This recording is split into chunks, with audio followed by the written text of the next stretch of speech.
অবশ্যই নায়কের ভূমিকা ছিল। সে তার আর আমার শুট একসাথে ছিল, যে সেক্ষেত্রে সে আমাকে উষ্ণ কাপড় দিয়েছে বা বলেছে, তার ব্লেজার খুলে বলেছে এটা পরো তুমি, একটু গরম লাগবে, এটা পরে থাকো। ডাক্তার ছাড়াই সুস্থ? হ্যাঁ ডাক্তার ডাক্তার সেই ক্ষেত্রে সেই সিচুয়েশনে সে নিজেই ডক্টর হয়ে গেছে, আর আমি ছিলাম রোগী।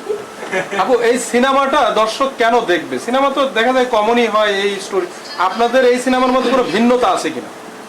ভিন্নতা হচ্ছে হিরো আলমের মুভি, আর সেক্ষেত্রে নামটা শুনেই বুঝতে পারছেন যে বাদশা দা কিং, এরকম টাইটেলে তার কোনো ছবি এখন পর্যন্ত আসেনি।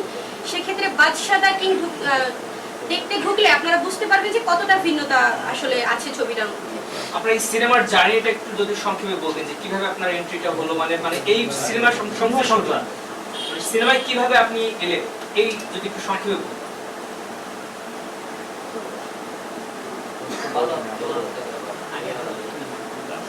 কিভাবে আসলে, যেমন হিরো আলম তো নায়ক, তো আপনি নায়িকার চরিত্রে এই সিনেমায় কিভাবে সুযোগটা পেলেন?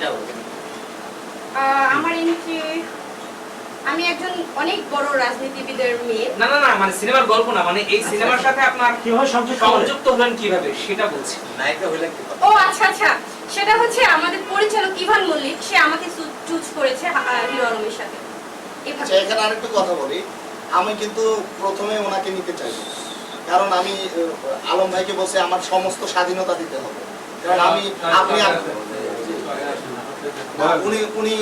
আমি আলম ভাইকে বললাম যে আমার স্বাধীনতা দিতে হবে, আপনি যাকে খুশি তাকে দিয়ে দিবেন, যে এনাকে নিয়ে কাজ করেন, এনাকে। একটু জোরে বলেন ভাই, একটু জোরে বলেন। আর একটু বলি একটা বাড়াই এমন আমার সাথে যদি হিসেবে কাজ করতেছে সিনেমা, প্রথম সিনেমাটা এই সিনেমার বিষয়ে এমন কি বলবো,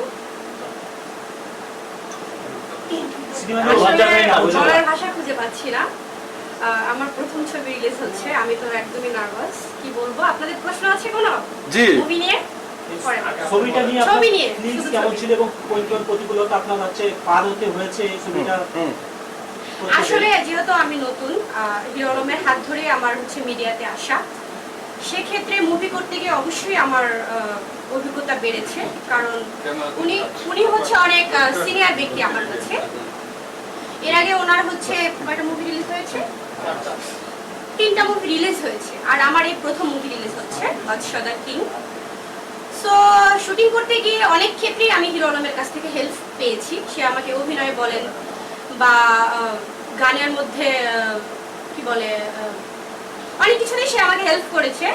তো আমি আসলে তাকে ধন্যবাদ জানাচ্ছি। এই মুভিটিতে সে আমাকে অনেক সাপোর্ট করেছে এবং আমাকে অনেক সাহস দিয়েছে যে তোমার দ্বারা হবে, কারণ তুমি অভিনয় করো না, রিয়েলিটি দিয়ে কাজ করছো, সেক্ষেত্রে তুমি ভালো কিছু করবে। আর আমি খুব চেষ্টা করেছি, আমাদের ইভান মল্লিক পরিচালক, সে আমাকে তার যে গল্পের মতো করে সে আমাকে গড়ে তুলেছে এবং আমার বেস্ট দেওয়ার চেষ্টা করেছি বাদশা দা কিং। আচ্ছা, আপনারা এই সিনেমায় কোথায় কোথায় শুটিং করেছেন? দেশের বাইরে গিয়েছেন? হ্যাঁ, দেশের বাইরে শুট হয়েছে, দেশের বাইরে এবং বাংলাদেশের বিভিন্ন জায়গায় আমরা শুট করেছি। কোন দেশে? কলকাতা, আসাম, সিকিম, এইসব জায়গায় আমরা শুট করেছি। মানে শুধু গানগুলো শুট হয়েছে।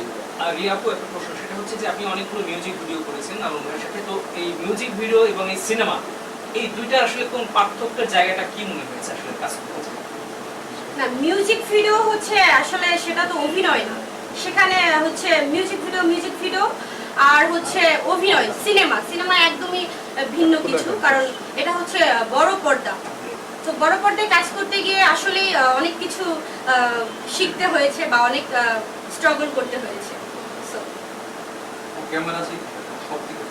কোনো একটা দৃশ্য কিংবা কোনো ঘটনা মনে আছে কিনা যেটা অডিয়েন্সকে শেয়ার করতে চান, যে এই সিনেমা করতে যেটা আপনার খুব দাগ লেগে আছে মনে, যেটা খুব বলতে চান দর্শকদের? হ্যাঁ, আমার একটা দৃশ্য মনে আছে, সেটা হচ্ছে খুব ঠান্ডার মধ্যে আমরা শুট করেছি, তা প্রায় রাত 3টা 4টা পর্যন্ত।